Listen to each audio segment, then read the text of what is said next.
Alex va a proceder a...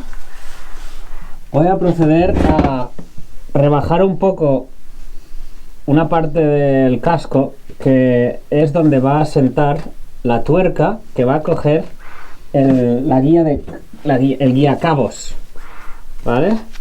O Firelead en inglés, Firelead en inglés. Entonces esta pieza que va puesta encima, por debajo va atornillada. Originalmente va roscada sobre una rosca insertada dentro de la fibra, pero obviamente esa rosca ya no existe. Y lo que tengo que hacer es poner una tuerca por debajo.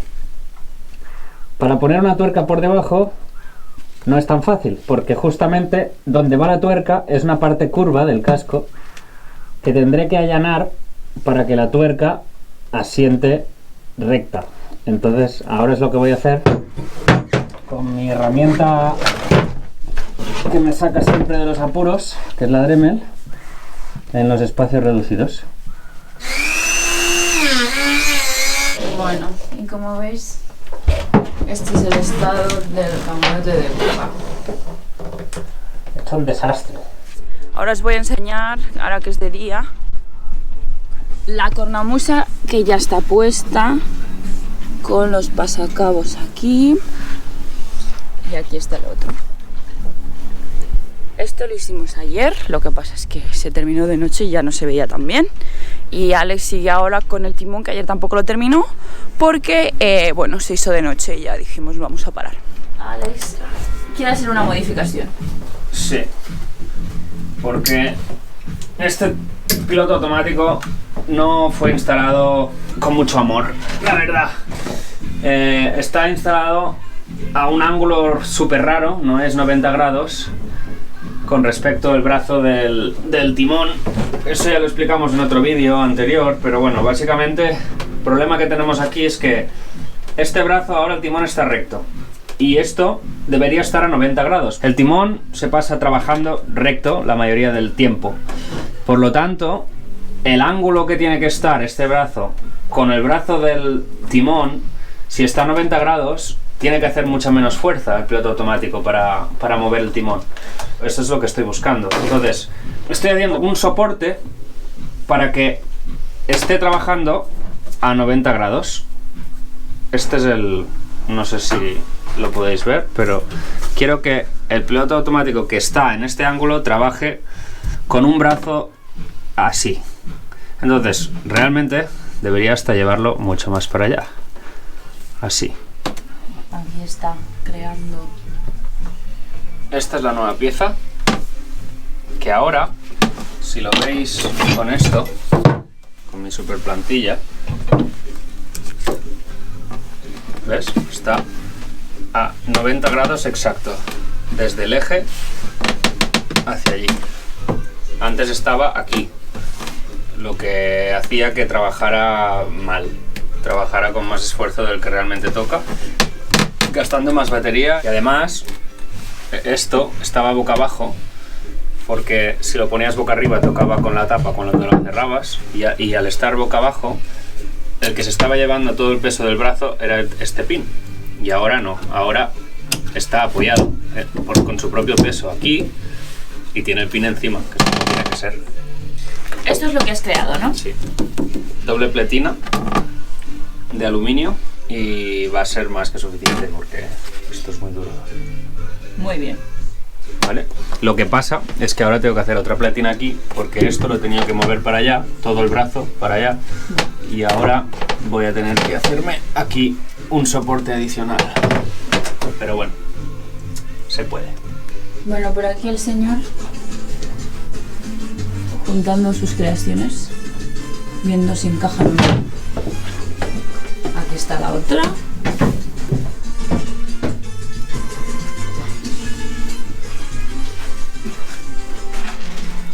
Ah, que por cierto, ¿veis los cristales? Ventanas nuevas. Bueno, cristales, metacrilato. Ventanas nuevas. Pero no os preocupéis, que las vamos a tintar. Los tintaremos en el siguiente viaje, segurísimo. Bueno, vamos a montar la estopa. Es como un cordón ensiliconado, no sé qué es en realidad lo que tiene, pero es como así flexible y pringoso. Vale, ¿y para qué sirve la estopa? Pues esto se le llama prensa estopa, ¿vale? Y esto se pone aquí y se enrosca apretando, prensando la estopa contra lo que es la base del agujero este, ¿no? Entonces, cuando lo apretas, como esto tiene como un chanflán, lo que haces es expandir, digamos, si lo chafas, se expande para el otro lado, ¿no? Entonces, esto lo que hace es sellar el eje y no dejar pasar el agua a través de este agujero de aquí. Esto a la vez también es un poco de cojinete, porque por aquí roza el eje y hace que, bueno, que no se desgaste. Ni esto ni lo otro, porque esto es nylon. Realmente el prensaestopa queda por encima de la línea de flotación, por lo que el agua solo entraría en mar o cuando estás navegando y tampoco entraría mucha. Pero bueno, claro, obviamente esto hay que ponerlo. Luego también tendremos que hacer un nuevo terminal para esto, que es la masa, porque en este barco todas las corrientes galvánicas van a través del eje hacia el agua con dos ánodos en el propio eje. Entonces, todos los grifos de fondo hacen contacto, van conectados con esta masa, y esta masa se conecta al timón y el timón disipa todo el voltaje a través de los ánodos. Así que esto es crítico y estaba partido también. A ver. Ah, mira. Aquí tienes el timón súper fino. ¿Y ahora qué? Bueno, una vez apretado, se le tiene que dar varias vueltas, ¿no?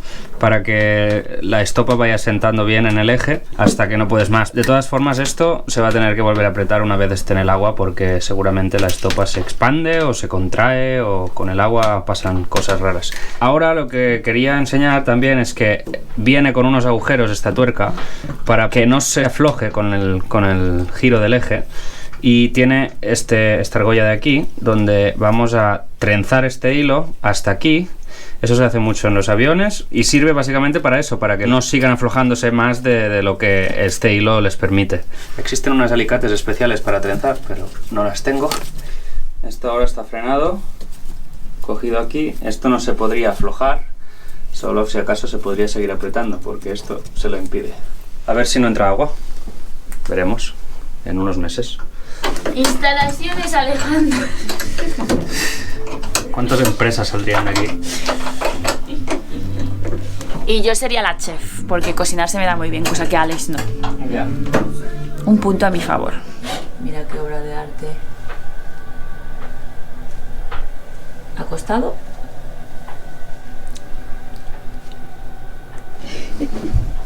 El niño contento. Qué bien se está en la habitación con la calefacción.